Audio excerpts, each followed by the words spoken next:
What is up, YouTube? Four Leaf Cards here. Hey, thanks for clicking. Today we're doing the pickup recap from the National, which is going to be small. Actually, it's going to be long. It's going to be long because this is not really from the National, but I got a stack of stuff from Scott that I got to reach over and get.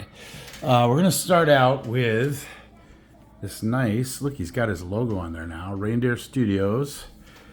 It doesn't say Red Sox, but it does say Boston Fenway. So there you go. It's got the blueprint there. So I got that shirt. Looking really forward to wearing that. Okay, and this is a wonderful card. Martin Dihigo. And Scott made this for Orlando when he was having his operation to kind of cheer him up. And so they made these copies of these cards, got it autographed by Scott and Orlando. And all the proceeds of this card are going to a charity. So I think it was $10 maybe. So if you're interested in getting one of these, I think Scott still has a bunch of them. Get onto Reindeer Studios website and buy one of those up. It goes to a charity, so it's for a good cause. Beautiful card. The camera doesn't do it justice. Now, in that same vein, I'm going to go through these quick because there's a lot of them. I have been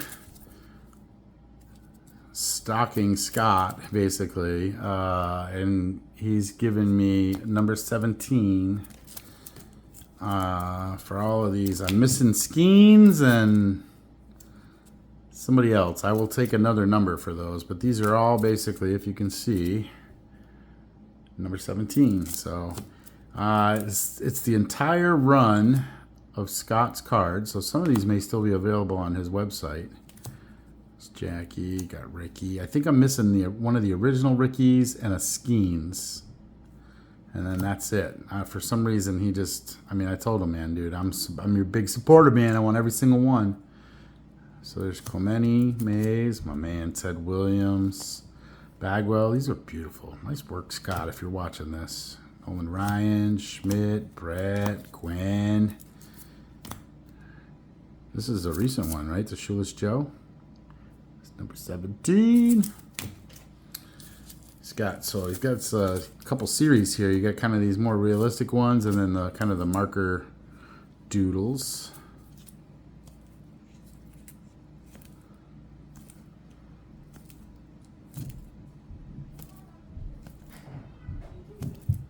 Good to see Ted there a couple times. There's a Shoeless Joe.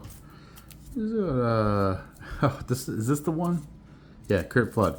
So this one, not Curt Flood, it's Lou Brock. The reference photo is Lou Brock, I think. And that's a funny story there. Anyway, so I got that one and the corrected version. Oh, look at that bubble gum. Let's keep going here. Let's keep going. We got stacks upon stacks. Stan the Man. Quan, he's pretty hot. Ramirez. Cabrera. Gooden. You got them all. A couple Nolans here. Trout. Gotta put the pause button on here. Man, natives were getting restless. We got a good run on these cartoons here. Look at that. Some movie characters. Got a little bit of everything here. There's Roy Hobbs. Got Wild Thing. Squints. So there you go. We got pretty much the whole run. If anybody has an extra Skeens and the extra Ricky, I think it's more of one of these. I think. Like that. Ricky.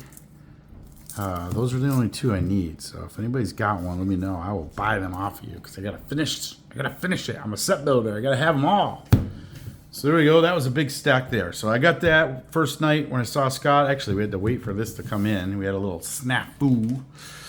And obviously I was hunting the Hank Aaron, and for a couple days I didn't buy anything, which was making me a little nervous. And then I found this bad boy, which is the Ted Signs, pretty well known if you know what you know. Tough card to get, super short print. This guy here didn't agree to have his likeness used, got the lawyers involved, and they stopped printing. So this one is a super short print. And not that easy to find. They're out there, but not that easy to find. And I was really looking for it in like a 4 or a 5 for like $500 or $600. But this one popped up, and it is a really well centered. Not that I'm into. I didn't really care, but it is the back. Sometimes you'll see some staining, so nothing really on the back of that. Everything is sharp. It's just a beautiful card. And again, not really what I wanted. I didn't pay that. Obviously came down off a sticker. I think I got this for $900. So kind of chewed them down a little bit. It's just like, man, I really didn't want to. I didn't want a 7. I just wanted a nice looking 4 or 5, but this one's just too beautiful. It's hard to show it off here. It looks better in person. So we got that one. So that was my big, at least I got something big. Didn't get my Hank, but I got that. Let's put that up like that so the glare is not there. And then from there, it was just like, what am I doing? I mean, I probably looked at 30 or 40 Hanks. I probably put offers in, maybe, I don't know, a dozen. And it just didn't seem like I was lining up. Hank's going through a little bit of a rise, so I don't think people are willing to let go of it. There was like 6 or 7 people that I heard of that were looking for it. A couple of people got one. I think Picker Jim got one. John Wayne Boggs fan got one. There's a funny story at trade night. So Picker Jim was trying. Thank you, Picker Jim, if you're watching this. He was trying to help me out. There was other people sending me messages, but Picker Jim was really just lighting up my phone. And trade night, the vintage trade night, showed up with one. He's like, hey, this guy's got a Hank over here. And I went to look at it, and he wanted $4K for it. It was a 3. And we had that Friday morning, we were like, hey, we're going to go buy a card right now. Or is it Friday morning or Saturday morning? Anyway, we were racing to the booth. John Mangini was taking the video. We're going to go buy one right now. Picker Jim found a 3, and it was looking good. The price was right. $4,000. Maybe I offer 38, 37, somewhere in there. Hopefully get it for like 38, and I would have been happy. Got there after running through the whole show. Got there, and the guy's like, I just sold it. And then trade night, Picker Jim's like, hey, I see one over here. So go over there. The guy's asking $4 for it, and I'm like, hey, man, I'd really be like, it was in the same condition, right? He's like, I think I'd be at like, I think I told him I'd be like, how about like 38? And he's like, that's what I paid for it. And I'm like, what? And I pull up the picture that Picker Jim sent me, and it's the same cert. Like, that is the card that I was chasing that morning for 30. Basically I was gonna offer 38 and take it home. And this guy, I offered him 38. And he's like, that's what I paid for it. And I'm like, as soon as I figured, I was like, oh my God, this is the card that I was going to offer 38 for this morning. And I was like, dude, you bought that I gave him the time. And he's like, yeah, that's when I bought it. I was like, yeah, I know it is, because I was going to buy this card. And then he kind of decided, I said, well, listen, the story's good. It's pretty cool. Like, you got it here for trade on your table for 4. You make a quick $200. I'll give you the 4. And in that interaction, he basically just said, you know what, I'm just going to keep it. I was like, son of a gun. So I had to let that one go. It is what it is. I thought, hey, you can make your $200. We have a story. I'll go home with a card that I want, and you made $200. But he didn't want to do it. So I had to let that one go. Anyway, so as I'm running around, this was at James and George's table. They had boxes of these 89 Donruss there for $25. And I was like, no, not going to do it. Not going to do it. And some of the boxes were kind of ratty. But at the bottom of the pile was this one that was kind of a nice box. It's not tore up at all. It looked pretty good. And I was like, you know what? For $25, even though I already have like 4 of them or 5 of them or 6 of them, or I don't even know how many I have, I'm going to buy this. So then everybody made fun of me because I bought some junk wax.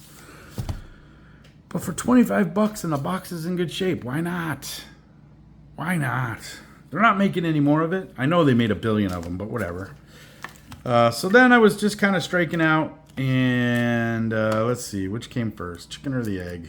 I think this one came first. So Scott was at Robert's table looking at Japanese stuff, and the artwork on those just phenomenal. And Scott pulled this one out. And he's like, hey, what do you think of that? And I was like, oh my God, I'm buying that immediately. Look at that guy's catcher's equipment. He's got a loaf of bread in there. Holy moly. So that's going in the funny card collection. And it turns out Picker Jim has the same card. He texted me. I forget what he said that guy's name was. Soji Akawawa. I can't remember what he said. I can't remember it. Anyway, so we picked that one up. And then I was always hanging out. Every time I'd go out, I'd go look for a Hank, and I'd get, if I did something, I got, put an offer in, and it didn't work out, I'd get sad, and I'd go see James and George.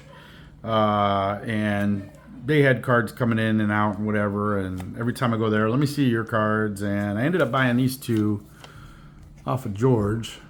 So there's and he gave me a good deal, so you didn't pay that. But there's a 41 play ball Bobby Doerr. Nice looking card. I don't even know what the grade is. 3A, who cares? Looks nice. I was happy with that. Can't complain. Beautiful card. And then this 60 Bazooka. I guess these are a little bit more difficult. I don't know. But I thought, well, again, looking for Hank. So I came home with it's a hand cut, authentic Hank. Just a blank back. So there, we got a couple of Hanks this trip. And that was about it for baseball cards. Then I went into Pokemon mode because I told the Little Leaf I'd bring him back something. Now this is not for him. But I picked up this. This is the base set 2. The second set is 2000. But it's a Charizard Holo. There's the Holo. And I paid a little bit less than that for that. So Pokemon's kind of burning hot right now, so it's probably not the best time to buy. But I wanted to get something kind of cool. This one's in good shape. I don't know why I get a 5. It looks good to me. I mean, I'm sure there's things if I really looked at it, but it looks pretty cool. So I don't care. Because you try to get this in like an 8 or a 9, holy, I don't have that kind of budget. Might as well just get a Hank Aaron rookie. So we get the Holo Charizard, which is not the easiest thing to get, or not the cheapest thing to get, I guess. They're out there. They're just expensive. So got the Charizard. And then I stopped over at the Poke Center because they were going to be closed on my way through. I usually stop there when I go to Scott's, and I got some of these. These have Prismatic Evolutions going crazy. I can't believe I paid that much for those, but I was like, I'll just get some pack. I have some unopened already, so I was like, well, maybe I'll buy some and just rip them. But it's like, man, $13 a pack? Holy crap. And these were, I don't know, $7 or $8 a pack. They have, I think, $8 a pack for these. Got some Destined Rivals, a couple different variations on the pack, and then I got some White Flare. We'll probably open one and save the rest for the unopened collection. And outside of the 4-leaf finder's fee and a couple little things here, otherwise, that is all that I got, which is crazy. I think, what did we say? I was going to get a box or two of unopened, so I think we were pretty close on that guesstimate. And then I think I said 32 cards, so we got 1, 2, 3, 4, 5, 6. Now, if you count Scott's cards, I was probably pretty close because I don't know how many are there, but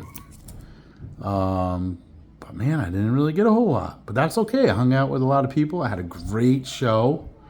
Can't complain at all, really. I mean, I had a good time. I mean, I was frustrated.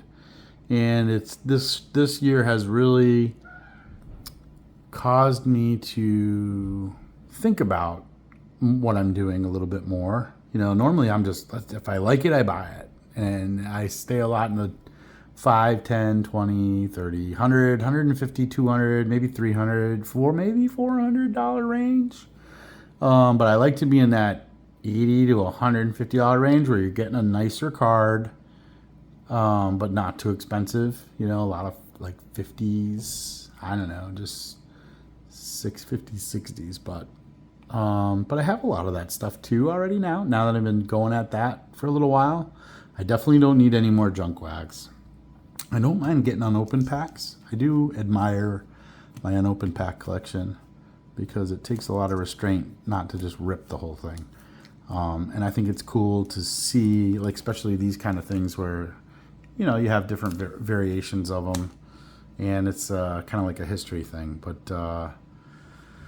this kind of stuff, this, whatever that was, $120. Like, I love just that kind of stuff, or like this $5 funny card. Like, and if I like it, I buy it. But, you know, really having some restraint with the Hank and feeling that frustration, I did not like that.